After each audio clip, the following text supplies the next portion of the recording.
How does the diviner interpret a kporlidu during a divination?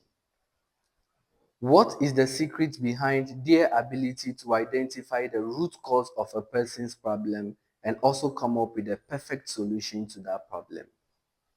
We will be discussing this topic, but before then, let's do a recap from our previous video where we defined what a kporlidu is. In that video, we defined a kporlidu as a sacred sign or a chapter that is used in the Afan tradition to interpret a person's decision, to realign a person, and to interpret a person's destiny. By the end of that video, we all concluded to the fact that it is the most important thing in the Afan tradition because it is relied on for literally everything. When you want to understand how important the sacred signs are in the Afan tradition, think of how important the Bible is to the Christians. Think of how important the Quran is to the Muslims. That is how important the sacred signs are in the Afan tradition. Now, when you reach out to a Bokor to interpret a decision for you, how do they go about this magic? What really goes on behind doors is what I'm about to reveal to you. The first thing the Bokor does is to pick your energy. And this can be done whether you are close or far from the Bokor. And the term used for this is Nufuta.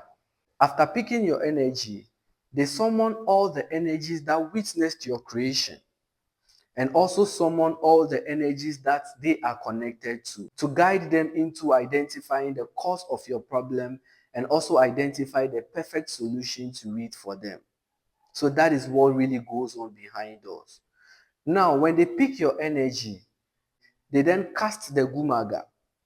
And whatever kporlidu that shows up carries sacred histories. It also carries teachings and proverbs that guide the Bokor into identifying the cause of your problem and the perfect solution to it.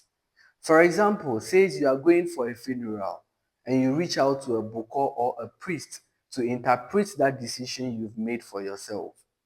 After picking your energy and summoning all the energies that are needed, the Bokor casts the Gumaga, and let's say, for example, he casts Bedi. What does Bedi say? Bedi says, Noha noha yaha noga do cheham, meaning be careful with what you drink when you get there. Be careful with who you communicate to when you get there in terms of relationship, because Bedi also speaks about prostitution. So you need to be mindful of each and every one of those things. Now, how do they come by the exact cause of your problem and a solution to it? Because each kporlidu carries 16 different stories or sacred histories. How do they manage to come by the exact cause of your problem? That is where the real magic is. We rely on what we call the Voji. I'll do a different video explaining this Voji. But for now, I want you to picture it as all the areas of life we can explore as humans. Every activity we can engage in as humans. That is how the Voji is. So the spirit or the energies help them identify the root cause of your problem and the solution to it through the Gumaga, which is the kporlidu. When the kporlidu comes, it has 16 sacred histories. So to be able to identify the exact one that relates to your problem, they rely on the Voji. The Voji helps them follow through to the end of the problem and the perfect solution to it. So that is what really goes on behind us. This Bedi is a combination of a Dunogan and a Duvikle. The Dunogan are the major kporlidus in Afan, and each and every one of them carries Meji, which means two in the Yoruba language. However, they multiply one another to form the Duvikle.